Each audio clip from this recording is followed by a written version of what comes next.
அந்த சம்பவத்துக்குள்ளார வருவோம். நான் அதுக்குதான் அந்த பாதுகாப்பு சம்பந்தப்பட்டு கேட்டேன். ஒரு இவருக்கு முதல்ல எஸ்கார்டு கொடுக்கப்பட்டதுக்கே முதல்ல கேள்வி வரணும், ஏன் கொடுத்தாங்கன்னு.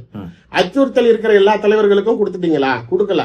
அப்படி இருக்கிறப்ப திருமாவளவன் ஆளுங்கட்சிக்கு சாதகமாக இருக்கிறார் அப்படின்னு சொல்லிட்டு இப்ப ஏன் விஜய்க்கு ஒய் பிளஸ் கொடுத்தீங்க, ஏன் அண்ணாமலைக்கு இசட் கொடுத்தீங்க, ஏன் நாளைக்கு எடப்பாடி பழனிசாமிக்கு செட் பிளஸ் கொடுத்தீங்கன்னா அப்ப கேட்கிற தகுதியை திமுக இழந்து விட்டது.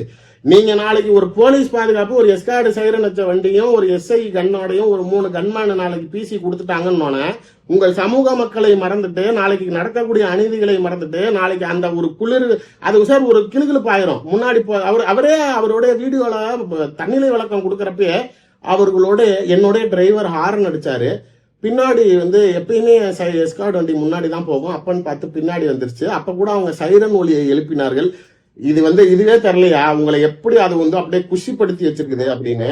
ஓகே, உங்களை அந்த விஐபி ஜானர்ல ஒரு ஸ்டேட் மினிஸ்டர் புரோட்டோகால்ல வச்சிருக்கிறப்ப பதவிக்கும் அந்த அலங்காரத்துக்கும் அதிகாரத்துக்கும் மயங்கி உங்களுடைய தன்னிலையை மறந்து உங்களுடைய சமுதாய மக்களையும் நாளைக்கு சமூக மக்களையும் எல்லா சமூகத்தால் ஏற்கப்பட்ட பொது தலைவனா இருக்கிற நீங்க எந்த பிரச்சனைக்கு நாளைக்கு நீங்க நின்றுருக்கீங்க, யாருக்கு குரல் கொடுத்துருக்கீங்கிறது இல்லாம அப்ப நாளைக்கு இந்த ஒரு விஷயம் செஞ்சு கொடுத்துட்டாங்கன்னா அப்படியே ஈஸியா உங்களால நாளைக்கு செட்டில் ஆக முடியும் அப்படின்னா அப்ப நாளைக்கு கொள்கைக்காக போராடக்கூடிய அரசியல் தலைவர் நீங்க இல்லைங்கிறது தான் இதோடைய கருத்தா இருக்குது.